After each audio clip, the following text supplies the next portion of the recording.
안녕하세요. 아주 착하고 순한 효자 효녀를 둔 애엄마입니다. 지금 이 자리에서 저는 단순히 내 새끼들 자랑이나 하고자 온 것이 아니고 예비 시모 입장으로서 글을 쓰게 되었다는 점 미리 알려드립니다. 사실 가족이라고 다 잘 살고 화목한 건 아니지 않습니까? 부부가 화합이 잘 되어도 자식 낳고 망하는 가족들도 있고 자식들이 천사 같은데 오히려 부모들이 못나서 인생 나락으로 가기도 하잖아요. 그렇게 어쩔 수 없는 불행 때문에 가족이란 울타리가 매 순간 지옥인 사람들과 달리 저희 집안은 늘 화목하고 정이 가득한 곳이었습니다.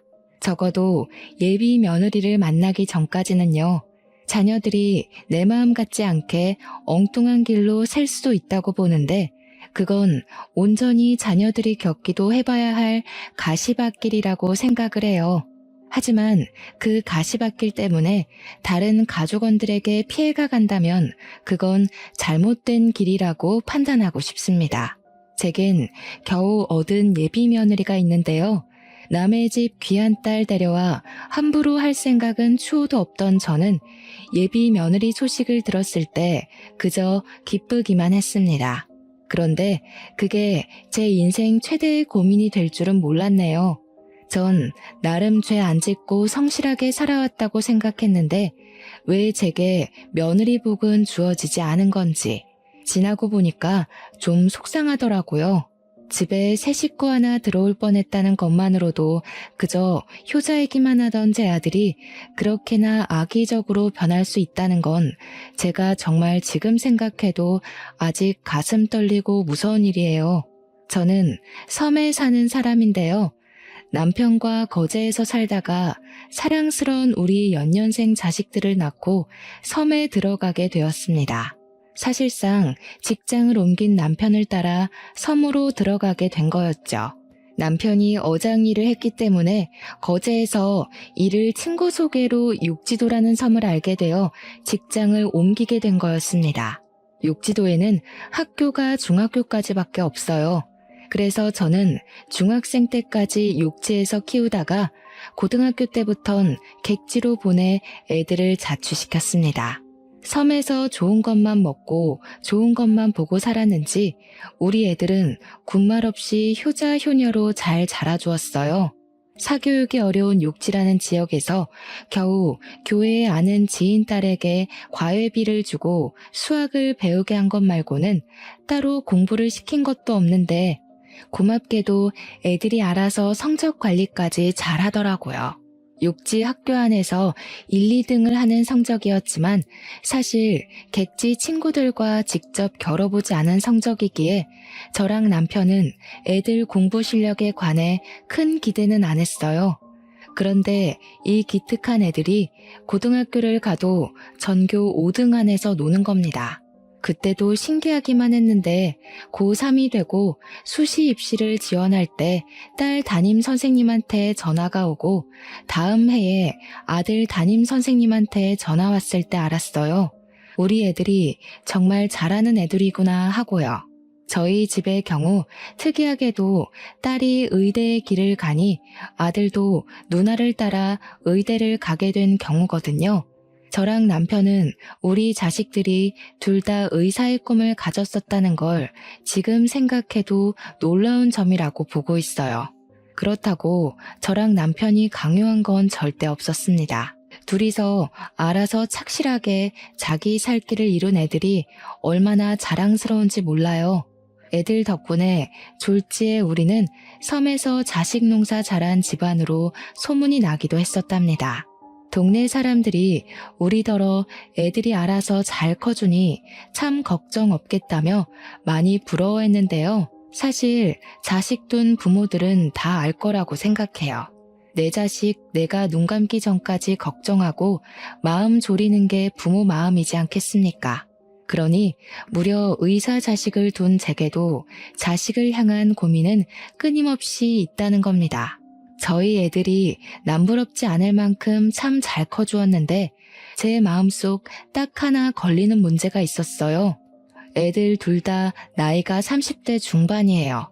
그런데 아무도 결혼을 안 했고 할 생각도 없어 보인다는 게 저의 유일한 걱정이었습니다. 저랑 남편은 애들이 가족 꾸려서 오순도순 살길 바라거든요. 더 이상 우리 뒷바라지는 안 해줘도 되니까 이제 그만 자식들만의 가정을 이뤄서 행복한 미래를 꿈꾸는 모습을 보고 싶은 게 작은 소망이었습니다. 그런데 어떻게 된 게 둘은 똑같이 의사를 하더니 결혼에 관심이 없는 것마저 똑같을 수가 있는지 모르겠어요. 한 녀석이라도 가정을 만든다면 마음이 좀 놓이겠건만 애들은 영 직장일 말고는 관심이 없대요. 제가 한 번씩 애들한테 결혼 얘기를 슬쩍 언급하면 둘 다 하하 웃기만 할 뿐 전혀 이성을 만날 생각이 없어 보였습니다. 제 딸은 산부인과 의사이고 아들은 소아과 의사입니다. 그 말은 즉 가정 이룬 사람들을 빈번하게 만난다는 뜻이기도 하죠. 그렇게 예쁜 아기들을 보고 사이좋은 가족들을 보면서도 애들은 돌부처 마냥 그저 남의 일이라고만 생각하더라고요. 전혀 부럽지가 않대요.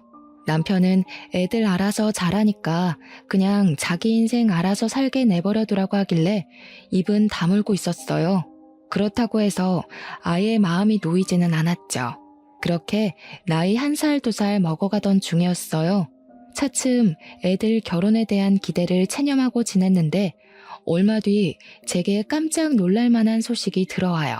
바로 우리 아들이 결혼하고 싶은 여자가 있다고 고백을 한 것이었어요.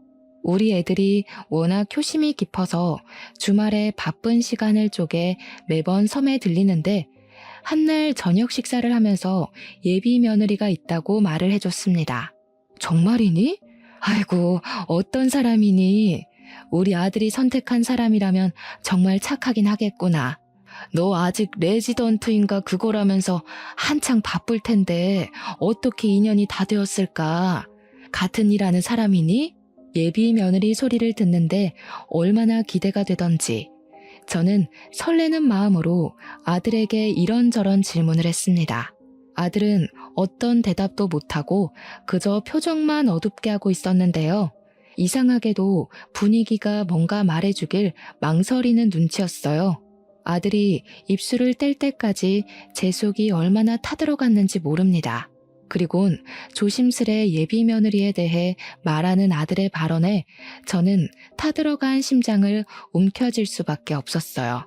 1분 전까지만 해도 기뻐서 들떴던 제 기분은 금세 바닥을 치고 죽어버렸습니다. 그건 제 딸도 마찬가지였나 봅니다. 딸도 아들의 고백이 황당했는지 참지 못하고 먼저 소리를 빽 질렀어요. 미쳤냐? 미혼모? 야, 네가 뭐가 아쉬워서 애 딸린 여자를 만나? 세상에 많고 많은 여자들이 미혼인데 왜 하필 그런 여자를 만났어? 네가 뭐 하나 하자 했기를 한번 갔다 오기래. 심지어 나이는 또 얼마나 어려워. 그런 식으로 얘기하지 말지. 산부인과 의사라는 사람이 그러고 싶어? 쓸데없는 이유로 신우질 할 생각만 해봐. 나 그런 거 가만 안 놔둬. 아무리 누나라고 해도 내 와이프 될 사람이 먼저야. 듣자 하니 아들은 다름 아닌 애가 하나 있는 아가씨를 좋아하고 있었습니다. 아들 행동을 보면 이미 아들과 예비 며느리는 마음이 깊어진 사이처럼 보였어요. 딸의 만류에 아들이 처음 보여주는 모습으로 화를 내는데 그날 아들이 다른 사람인 줄 알았습니다. 남편은 착잡한 마음을 애써 감추면서 그저 아들의 입장을 이해하려 했지만 저랑 딸은 단번에 인정하기가 어려워서 절대 아들 결혼 허락 못한다고 주장을 했어요. 내가 분명 말했다. 그 결혼 절대 안 돼. 너 그 결혼하는 순간 인생 쪽나. 네가 의사 준비한다고 얼마나 개고생을 했냐? 아니면 너 개인 병원 차릴 때까지 좀 더 기간을 두고 만나보다가 결정하던지 뭐하러 급하게 진행해? 그래, 네 누나 말이 맞다. 왜 하필 그런 어려운 길을 가려고 해? 결혼도 이 사람 저 사람 몇 번 겪어보고 잘 맞는 사람이랑 해야지. 이건 너무 섣부르다 아들아. 아이씨, 왜 엄마랑 누나가 난리야. 언제는 나더러 결혼 좀 하라며? 그래서 하겠다고. 근데 왜 갑자기 결혼한다니까 또 난리야? 내 결혼이야. 똑똑히 말하는데 이 결혼 막으면 나 다신 이 집 안 들어와. 다들 나랑 평생 연 끊고 싶으면 알아서들 해. 아들은 우리가 예비 며느리 얘기를 들으면 당연히 반대할 거란 걸 이미 알고 있는 눈치였습니다. 그러니까 처음부터 더 완강하게 자기 의견을 피력하며 우리가 찍소리도 못할 정도로 무섭게 몰아붙였겠죠. 아들의 횡포는 날이 갈수록 더해졌어요. 저랑 남편이 예비 며느리에 대해 슬쩍 한 소리 얹기만 하려고 해도 이빨을 드러내며 패륜적인 행동을 서슴지 않았습니다. 아들이 솔직히 때리지만 않았지 사실상 눈빛으로 저랑 남편의 목을 조른 거나 마찬가지인 태도를 보였어요. 속상했습니다. 내 아들에게 저런 면모가 있는 줄도 몰랐고 도대체 예비 며느리가 어떤 아가씨길래 우리 아들이 저렇게까지 푹 빠졌나 한편으론 궁금하기도 했어요. 그래서 한날 정말 용기 내어 아들에게 전화를 걸었습니다. 아들이 제 전화를 무시하지 않은 것만으로도 당시에는 감사해야 될 지경까지 간 상태였습니다. 그럼에도 아들의 전화 받은 목소리에는 저항기가 많이 있더군요. 저는 최대한 아들 심기를 안 건드리면서 예비 며느리가 어떤 사람인지 좀 들려달라고 했습니다. 제가 결혼을 허락하겠다고 하니까 그제야 아들이 술술 얘기해 주더라고요. 알고 보니 예비 며느리는 우리 아들과 같이 육지에서 자란 친구였고 중학교 동창이라고 합니다. 지난번 섬에 들어왔다가 아들이랑 예비 며느리가 우연히 마주쳤는데 그날 인연으로 반가워서 연락처를 주고받았고 섬 밖에서 몇 번 만났다가 사이가 깊어졌다고 했어요. 그랬구나. 엄마는 아들 동창이라고 해도 워낙 까마득해서 어떤 친구였는지 기억은 잘 안 나네. 뭐 네가 어련히 잘 봤겠지. 그래도 정말 각오 많이 해야 될 거야. 남애 키우는 게 쉬운 일이 아니잖니. 엄마, 나 소아과 의사야. 내가 그런 것도 생각 못 해봤겠어? 내가 남의 애를 다뤄도 수백 명을 다뤄. 애가 아직 어려서 내 자식처럼 키울 수 있을 것 같아. 그러니까 엄마도 응원 좀 해줬으면 좋겠어. 아들의 완고한 고집에 결국 저랑 남편은 아들의 앞날을 응원하기로 결정했습니다. 자식 이기는 부모 없다는 말은 괜한 말이 아니더라고요. 자식을 정말로 많이 사랑한다면 끝내 자식에게 백기를 들 수밖에 없도록 만들어진 게 부모의 존재이지 않습니까? 우리가 결혼을 허락하는 덕에 아들은 성질을 많이 죽였어요. 처음만큼은 아니지만 저희에게 예비 며느리를 소개해 주려고까지 했습니다. 꽤 경계를 푼 것이겠죠. 아들이 제대로 날짜를 잡아서 예비 며느리를 섬집으로 데려오기로 했어요. 그러면서 저한테 부탁하는 것이 하나 있었는데 좀 당황스럽더라고요. 그래도 엄연히 결혼 인사니까 저는 딸까지 있는 주말에 하면 좋겠다고 생각했는데 아들이 딸한테는 알리지 말라고 부탁을 하더라고요. 왜 그러냐고 물어봤더니 아들의 대답은 제게 생각지도 못한 충격을 안겨주었습니다. 옛날에 학교 다닐 때 누나가 혜영이 좀 괴롭히고 그랬대. 혜영이가 우리 누나 무섭다고 최대한 안 보고 싶다네.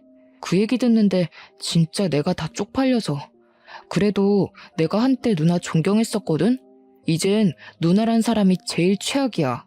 늘 목표를 이루고 사는 누나가 멋있다며 누나의 발자취를 따르던 게 우리 아들 마음이었습니다. 그랬던 아들이 예비 며느리란 존재가 나타나면서 낯선 사람이 되어가는 게 보였어요. 어쨌든 저도 학창시절 딸의 행적은 몰랐던 사실이었습니다. 우리 딸이 학교 생활을 착실히 하고 있다고만 생각했거든요. 그런데 제가 모르는 사이 그런 엄청난 일을 저질렀을 줄은 상상도 못했어요. 얼굴 못 본 예비 며느리에게 미안했고 딸에게 상황 설명이라도 듣고 싶었습니다. 하지만 당장은 결혼 인사가 먼저라고 생각해서 일단 아들 부탁대로 딸에겐 예비 며느리 만난다는 사실을 비밀로 했어요. 그리고 며칠 뒤 아들이 연차를 내고 평일 시간에 맞춰서 예비 며느리를 데려왔습니다. 예비 며느리의 첫인상은 참 얌전하고 조용해 보였어요. 참한 것이 아니라 뭐랄까 나쁘게 말하면 좀 사람이 음침해 보인달까? 나름 어른 집에 온다고 신경 써서 머리를 묶었는데도 잔머리를 정리 안 해서 그런지 지저분해 보였고 피부가 하얀 편인데 다크서클이 있어서 어딘가 우울하고 기운 빠져 보이는 상이었어요.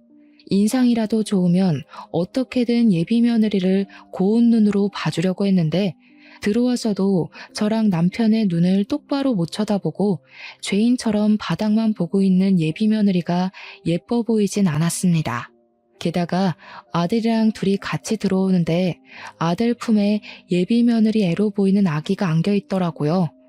남의 자식을 안고 있는 아들의 모습을 상상은 했었지만 막상 직접 보니 또 한 번 심장이 철렁하는 거 아니겠습니까? 예비 며느리가 어떤 사람인지를 떠나서 고생길이 뻔히 보이는 저런 여자의 짝을 우리 아들이 자처해서 따라붙었잖아요. 엄마로서 제 아들이 남의 자식 때문에 고생할 생각을 하니까 도무지 마음이 안 좋더라고요. 고개를 왜 그렇게 숙이고 있나. 이렇게 힘든 결혼 마음먹었으면 더 떳떳하고 당당하게 스스로를 어필해야지요. 그래야 우리가 아가씨 힘든 사정 어떻게든 이해해보고 어울리지 않겠어요? 그래서 아가씨는 부모님 있어요? 삼촌이 하나 있는데 요양병원에 계셔. 너무 몰아붙이지 마. 혜영이가 이렇게 기죽을 수밖에 없는 건 어쩔 수 없는 사회적 낙인 같은 거야. 그냥 내가 옆에서 혜영이 자존감 일으킬 수 있게 도와주면 돼. 제가 보기엔 예비 며느리한테서 여자로서의 매력도 전혀 없는 것 같은데 대체 우리 아들이 뭘 보고 끔뻑 넘어갔는지 모르겠더군요. 예비 며느리는 제가 묻는 말에 대답도 안 하고 움찔거리기만 하더니 답이란 답은 우리 아들이 대신해서 예비 며느리를 대변해주고 있는데 그 꼴이 아주 황당했습니다. 남편은 이미 예비 며느리에 대한 기대를 놓은 것 같았어요. 제가 남편한테 뭐 묻고 싶은 거 있냐고 눈짓을 주면 남편은 고개만 젓더군요. 예비 며느리에게 궁금한 것도 없고 해줄 말도 없을 만큼 단념한 것이겠죠. 남편 마음이 읽히고 나니 저 또한 속상한 감정을 참지 못하겠는 겁니다. 게다가 직접 제 눈으로 예비 며느리의 꼴이 생각보다 더 말이 아니라는 걸 확인하고 나니까 우리 아들을 한 번만 더 붙잡고 싶었어요. 우리 아들이 의사인 건 알죠? 둘이 서로 좋아서 결혼까지 마음먹었다는 건 알겠는데 솔직히 내 아들이 손해보는 장사는 맞잖아요. 적어도 경제력까지 우리 아들한테 기대려는 거면 내가 좀 힘들 것 같아서요. 아가씨는 우리 아들한테 뭘 해줄 수 있어요? 집을 우리 쪽에서 해줄 테니 혼수를 그쪽에서 해결할래요? 그래선 안 됐었는데 저는 일부러 예비 며느리가 제 말을 듣고 도망치길 바래서 좀 쓴소리를 해버렸습니다. 저라고 아이 혼자 키우는 미혼모에게 이런 상처되는 말 하고 싶었겠습니까? 예비 며느리도 돌아가신 사돈들의 귀한 자식일 텐데 저도 남의 자식한테 가슴 아픈 소리 하고 싶지 않았어요. 그래도 팔은 안으로 굽는다고 제 아들만 생각을 해야 했고 제 아들이 무엇보다 평범하게 살길 바랬을 뿐입니다. 그냥 남들처럼 같이 시작하고 같이 꾸려나가고 같이 아이를 만들어서 사는 그런 가정을 살길 원했다고요. 이렇게 소박한 삶이 이토록 어려운 소망인지 꿈에도 몰랐네요. 예비 며느리는 제 말을 듣고도 아무 말 없이 고개만 푹 숙이고 있었습니다. 방금 발언들은 제가 아들의 동의 없이 저지른 일이라서 아들의 성화가 뒤따를 거란 각오는 했어요. 그런데 그게 천륜 얘기가 오갈 정도로 심각한 사항을 불러일으킬지는 차마 예측을 못했습니다. 내가 이 집에 퍼다 부어준 돈이 얼만데 엄마가 뭔데 내 사람한테 그딴 식으로 짓거려? 앞으로 나 보고 살 생각하지 마. 나 이제 이 집 자식 아니야. 두 분은 똑똑히 기억하세요. 천륜이 끊어진 건 명백히 두 분 탓이니까 평생 기억하고 괴로워했으면 싶네요. 아들은 그대로 예비 며느리를 데리고서 밖으로 나갔습니다. 제가 아들을 급하게 따라 나섰다가 아들이 밀치는 바람에 그대로 바닥에 주저앉아 버렸어요. 남편은 저를 쫓아와 부축하면서 이제 그만 아들 인생은 신경 쓰지 말자고, 아들이 저리 매몰차게 얘기를 했어도 말뿐일 거라며 저를 위로했습니다. 그러면서도 남편 또한 아들의 돌변한 모습에 한숨만 쉬더군요. 저는 닭똥 같은 눈물을 흘리면서 남편 품에 안겨 서름을 토로했어요. 순하기만 한 아들이 저렇게 변한 게 서럽고 어디서부터 왜 이렇게 어긋나는지를 도통 몰라서 답답함에 눈물만 나왔어요. 한 번도 말썽 피운 적 없는 아들이었는데 아들 모습이 적응되지 않아 하루하루가 괴로웠습니다. 저는 끝내 이 사실을 딸한테 알리기로 했어요. 한동안은 아들 생각에 끙끙 앓느라 딸 생각은 전혀 못하고 있었는데 딸한테서 안부 문자가 오는 덕에 딸에게 하소연하기로 마음을 먹었던 겁니다. 딸한테 전화를 했더니 딸이 바로 저의 울적한 목소리를 알아채더군요. 그래서 그간 있었던 사정을 모조리 말해주었는데 딸이 예비 며느리를 상대로 쌍욕을 하면서 어이없어 하더라고요. 그리곤 곧 제게 자기 학창시절 때 있었던 예비 며느리의 실체를 말해주었는데요. 와, 진짜로 걔가 걔래? 완전 어이없다. 걔 도벽 있었어. 학교에서 얼마나 유명했는데. 내가 엄마한테 한 번 말한 적 있을 텐데.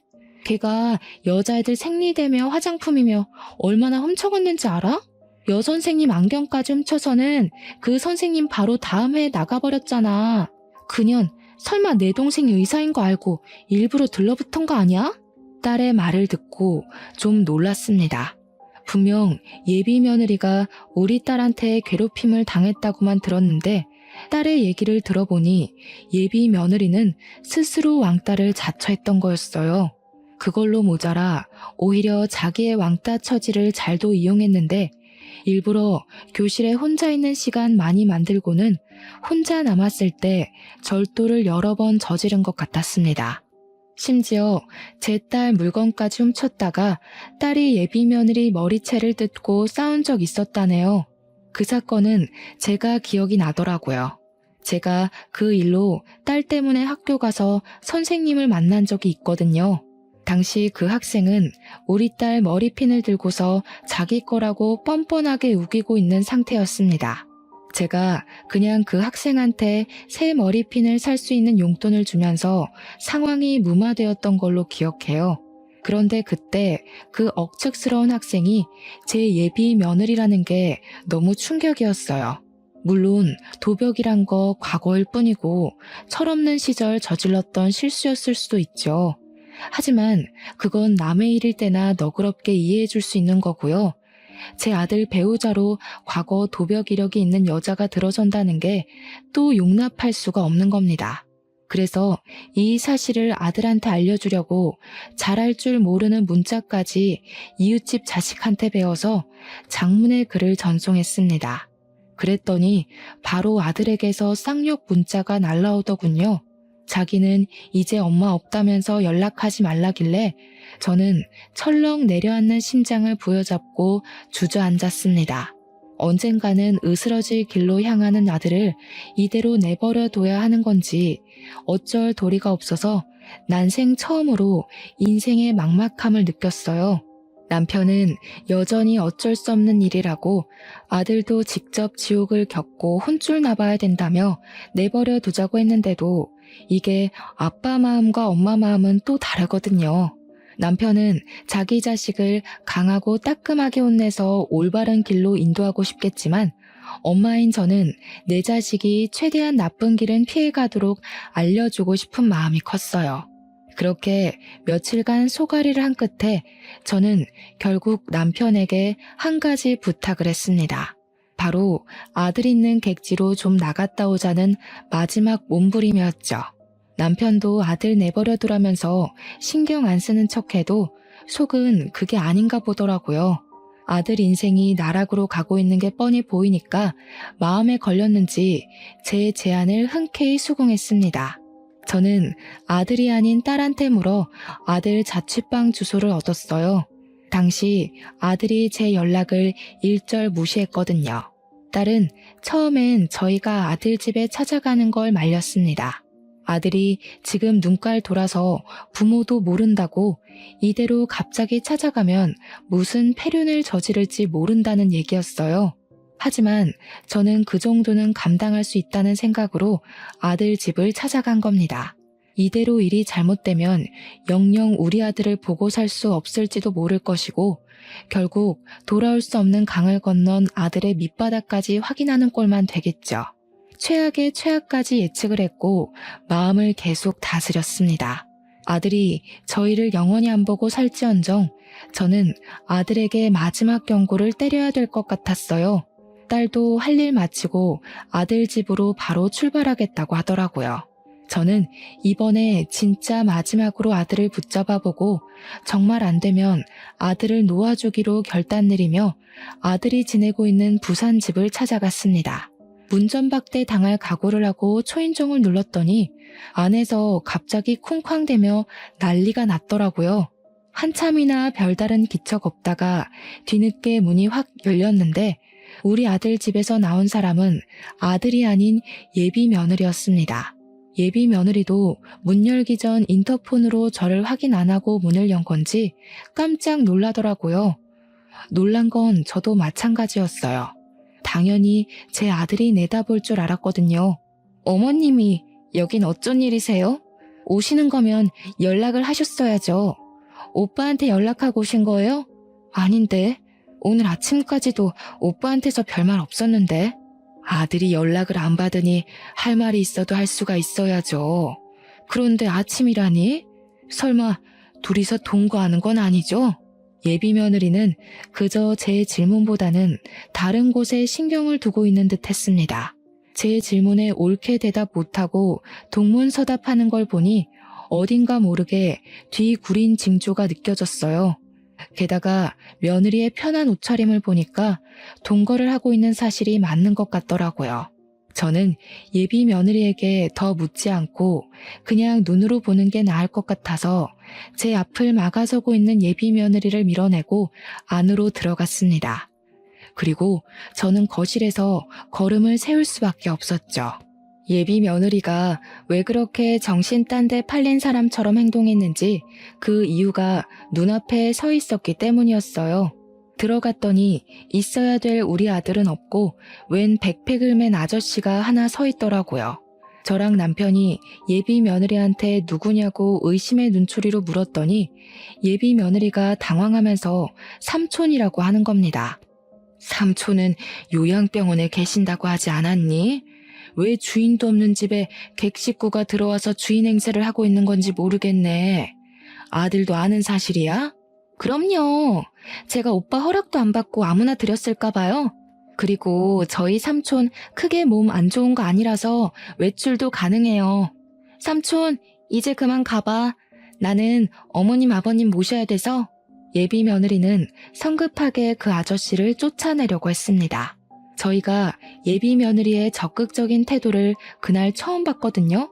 당연히 말도 잘 못하고 사회성도 부족해 보였는데 그날 다시 만난 예비 며느리를 보니 과거에 제 딸과 머리채를 뜯고 싸웠다는 학생과 겹쳐 보이더라고요. 그 아저씨는 우리에게 슬쩍 인사만 하고 후다닥 신발장으로 뛰어갔어요. 그때 아저씨가 가방 지퍼를 덜 잠갔는지 가방 안에서 뭔가가 떨어졌는데요. 아무리 눈 씻고 봐도 우리 아들 시계랑 똑같은 거 아니겠어요? 저 시계는 아들이 의사 면허 땄을 때 제 남편이 고생했다고 사줬던 명품 시계였습니다. 우리 아들 거랑 똑같은 게 맞나 확인하려고 그걸 주우려 했는데 그 순간 아저씨가 냅다 주어서는 집 밖으로 뛰쳐나갔어요. 그 사이에서 예비 며느리는 어쩔 줄 모르고 서 있더군요. 도대체 이게 뭔가 싶은 순간 지난번 딸이 말해줬던 예비 며느리의 도벽증 얘기가 떠올랐습니다. 아가씨, 설마 내 아들 물건 훔쳤어요? 저 사람 삼촌 되시는 분 아니죠? 저렇게 팔팔한 아저씨를 어느 요양병원에서 받아준답니까? 저 사람 누구예요? 설마 같이 내 아들 집 털어먹으려고 부른 사람이에요? 무슨 그런 소리를 하세요. 제가 아무리 마음에 안 드신다고 해도 그런 말은 실례죠. 제가 여기서 오빠랑 동거하고 있는 게 마음에 또 걸리시나 본데 전 그냥 오빠가 들어와서 살라고 해서 들어온 것뿐이라고요. 탓하려면 어머님 아들을 탓하세요. 세상에나 기가 막혀서 말도 이렇게나 잘하는데 그날 인사 와서는 왜 그렇게 지질이 궁상을 떨었는지 모르겠네. 잘 생각해요, 아가씨. 내가 마지막으로 베푸는 잡이야. 여기서 똑바로 고백하는 게 좋을걸? 개망신 꼴 겪고 나서 입 털고 싶은 게 아니라면 어머님, 진짜 너무하세요. 돈 없고 애 덜렁 있으면 이렇게 무시해도 되는 거예요? 저 이래봬도 열심히 살았어요. 그런데 사람들이 다 어머님처럼 저를 색안경 끼고 보는데 어쩌라고요. 저처럼 미혼모들은 새로운 사람 만나서 미래도 꿈꾸면 안 되는 거예요? 어머님도 어쩔 수 없는 악독 시어머니신 거냐고요. 목청 한번 크다. 나는 또 네가 말도 못하는 벙어리인 줄 알고 얼마나 속에 불이 났었는지 아니? 지금 보니까 얘가 미혼모를 아주 권리처럼 이용하네? 옛날에도 왕따 자처해서 도벽을 습관처럼 일삼았다고 들었는데 그 버릇을 이렇게 응용시켰니? 미혼모면 너처럼 시엠이 될 사람 앞에서 목소리 높이고 눈깔 부릅떠도 된다는 거냐? 어디서 쌍심지를 켜고 어른을 똑바로 노려봐. 저도 모르게 예비 며느리의 상실된 인간성을 보곤 계속 쌓여있던 스트레스가 폭발해버렸는데요. 남편이 급하게 저를 자중시켜줬지만 예비 며느리는 이때다 싶었는지 울기 시작하더라고요. 그것에 남편은 당황했고 저는 어처구니가 없어서 고개를 돌려버렸습니다. 그리곤 바로 집안을 샅샅이 뒤졌어요. 아무래도 아까 뛰쳐나갔던 아저씨 백팩이 수상했거든요. 우리 아들이랑 똑같은 시계가 나온 걸론 확신 갖기가 일러서 제 눈으로 다른 증거를 확인하려 했습니다. 그러자 예비 며느리가 언제 울었냐는 듯 바로 저를 뒤쫓아오더라고요. 제가 아들 방에 들어가려니까 제 팔을 억세게 잡아당기면서 그 앞을 막는 거 아니겠습니까? 훔친 거 아니라고요. 아까 그 시계 때문에 이래요? 그 시계가 세상에 하나밖에 없는 것도 아니잖아요. 저희 삼촌도 그런 시계 있다고요. 별 가짜는 걸로 오빠랑 저 떼어놓을 생각 마세요. 저 절대 오빠 옆에서 안 떨어질 거예요. 볼수록 가관이구나.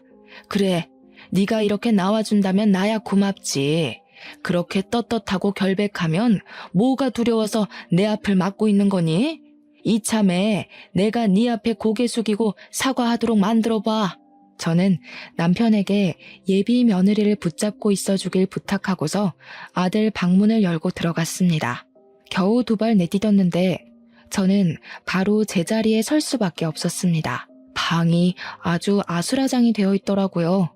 그 난리통 속에 아기가 혼자 침대 위에 덩그러니 누워 있었고 아기 주변으로는 제 아들 것으로 보이는 옷가지랑 액세서리에 속옷까지 널브러져 있었어요.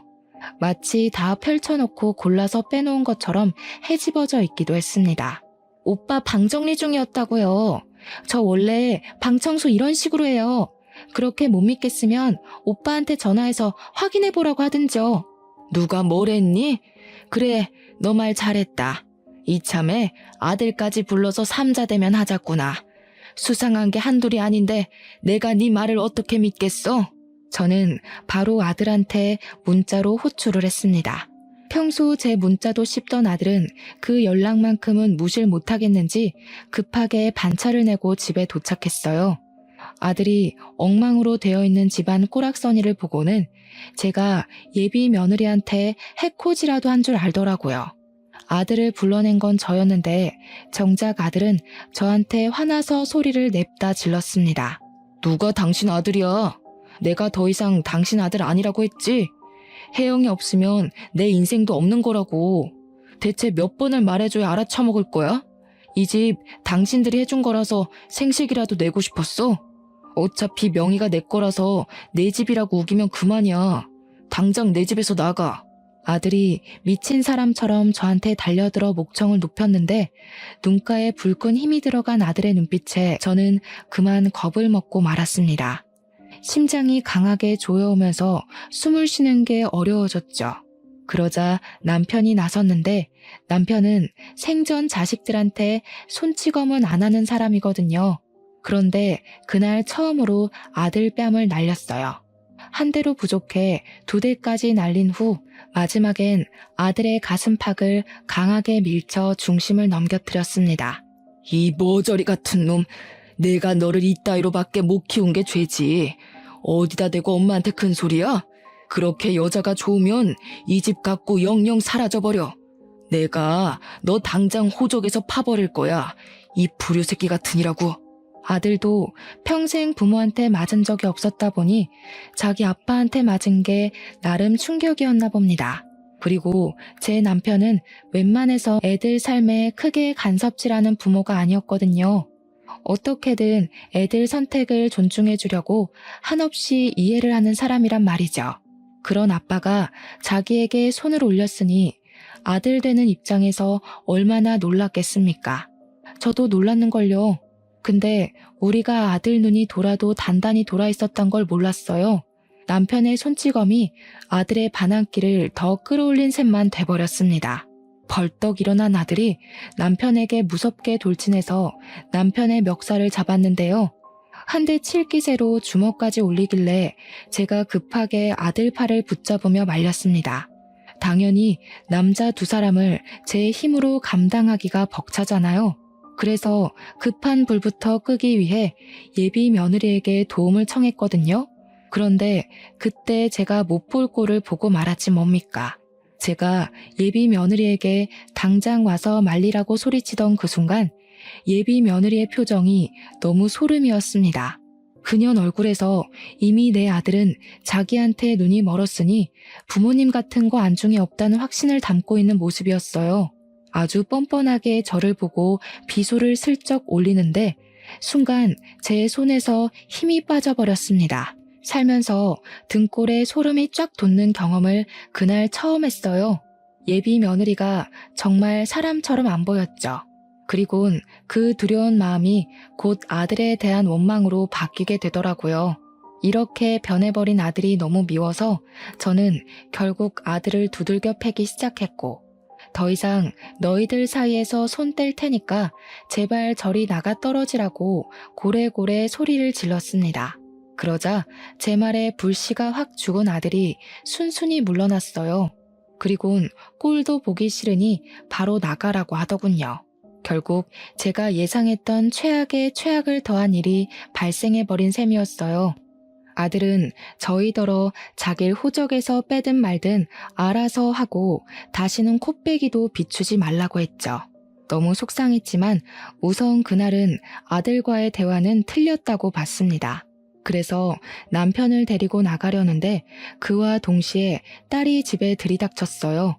워낙 정신없던 터라 딸이 온다는 사실을 잊고 있었던 겁니다. 딸이 들어오자마자 더 놀란 건 딸 뒤로 경찰이 우르르 들어왔다는 거예요.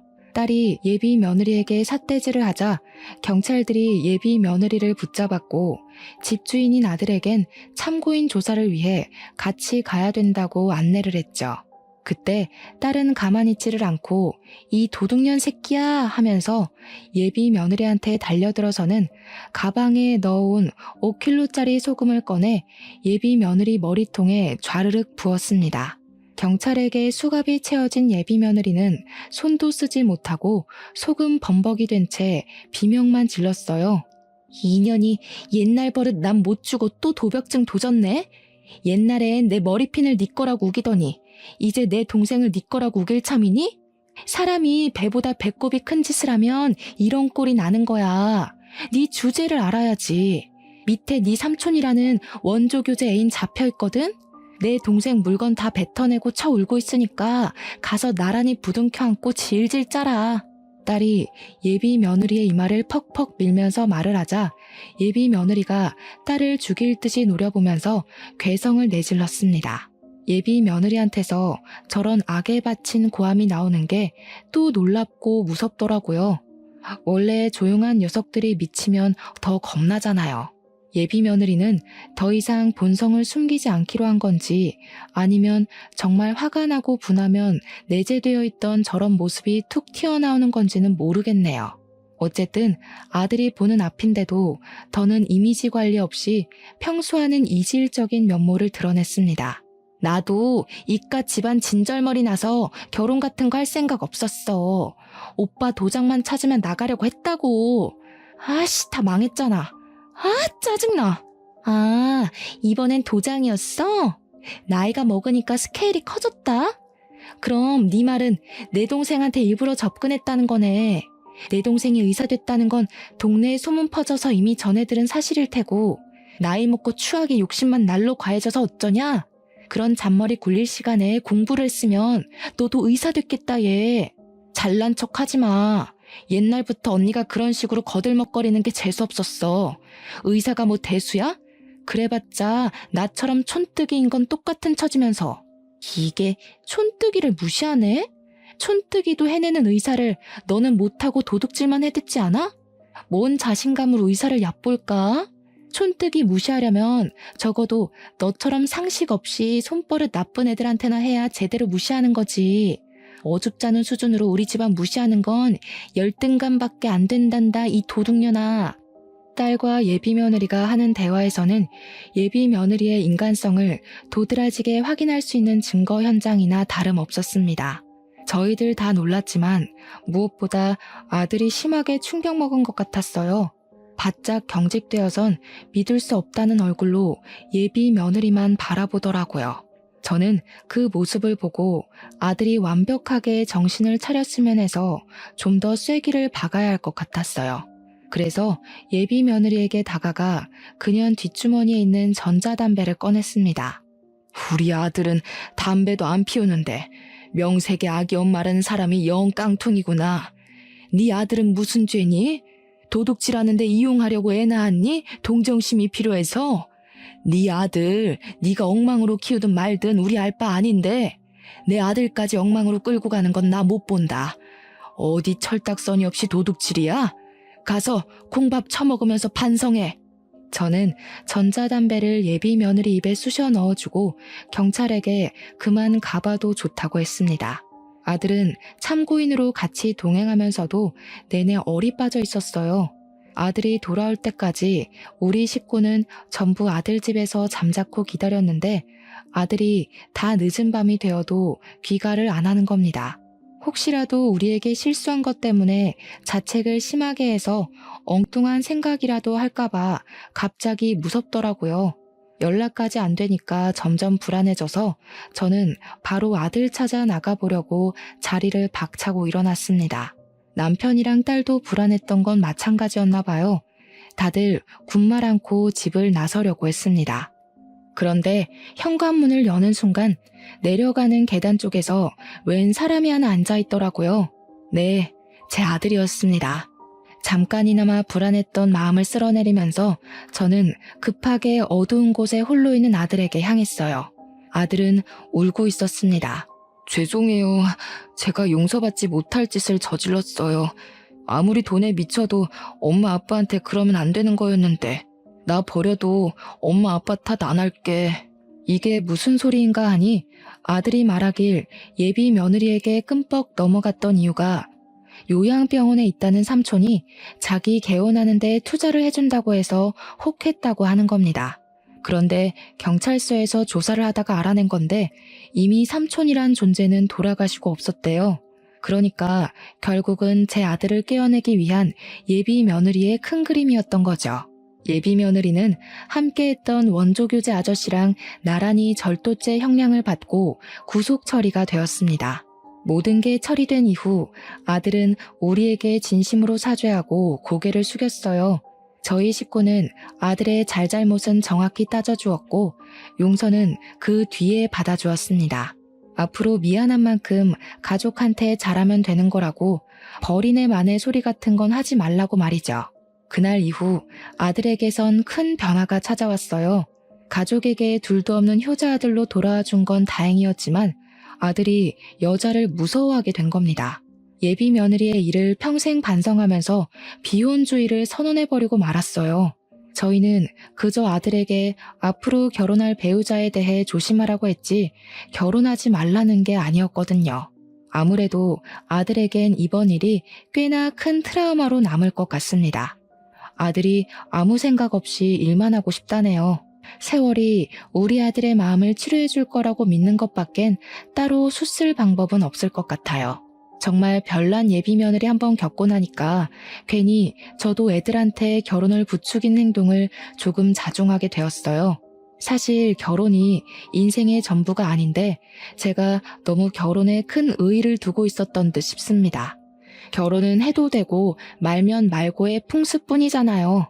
앞으로는 우리 가족끼리 있을 수 있는 이 귀한 시간에 감사하면서 하루하루를 의미 있게 보내려 합니다. 제가 바라는 건 자녀들이 저의 곁을 결혼해서 떠나는 게 아니라 저의 곁에서 즐거운 웃음 많이 보여주며 시간을 보내는 것이란 걸 이제야 깨달았네요. 새 식구도 좋지만 다들 저와 다르게 본래 내 혈육을 아끼고 존중하는 분들이 되셨으면 해요. 제 사연은 여기까지입니다. 긴 글 들어주셔서 너무 감사드려요. 항상 행복한 날 되셔요.